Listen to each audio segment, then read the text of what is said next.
வீட்டிலேயே பிரசவம் பார்க்குற அந்த ஆபத்து இருக்குதுன்னு எவ்வளோ நியூஸ் பார்க்குறோம்.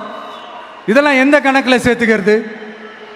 அடுத்து இது எல்லா மீட்டிங்லேயும் பேசுகிறதான் பெண்களுக்கு பாதுகாப்பு நம்பர் 1 இருக்குது தமிழ்நாட்டில் அப்படின்னு சொல்கிறாங்க. அப்புறம் அது என்ன வி சேஃப் மாடலா? பெண்கள் என்ன சொல்கிறாங்க தெரியுமா? அது வி சேஃப் மாடல் இல்லை, வி ஆர் நாட் சேஃப் மாடல்னு சொல்கிறாங்க. இப்படி இருக்கிறப்போ தமிழ்நாட்டில் எங்கே போனாலும் பெண்களுக்கு பாதுகாப்பு அப்படியே கொட்டி கிடக்குதான். இப்படி சொன்னால் எப்படி சார்? கேட்குறவங்களாம் என்ன கேசரி சாப்பிட்றாங்கன்னு நினச்சிங்களா? அடுத்து இந்த சட்டம் ஒழுங்கு அது காணாமல் போய் ரொம்ப நாள் ஆச்சு.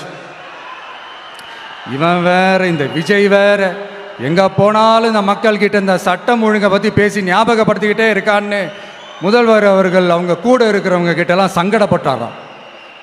நாம் என்ன பண்ணுறது? நாம தான் தமிழ்நாட்டோட விசில் ப்ளோயர் ஆச்சே.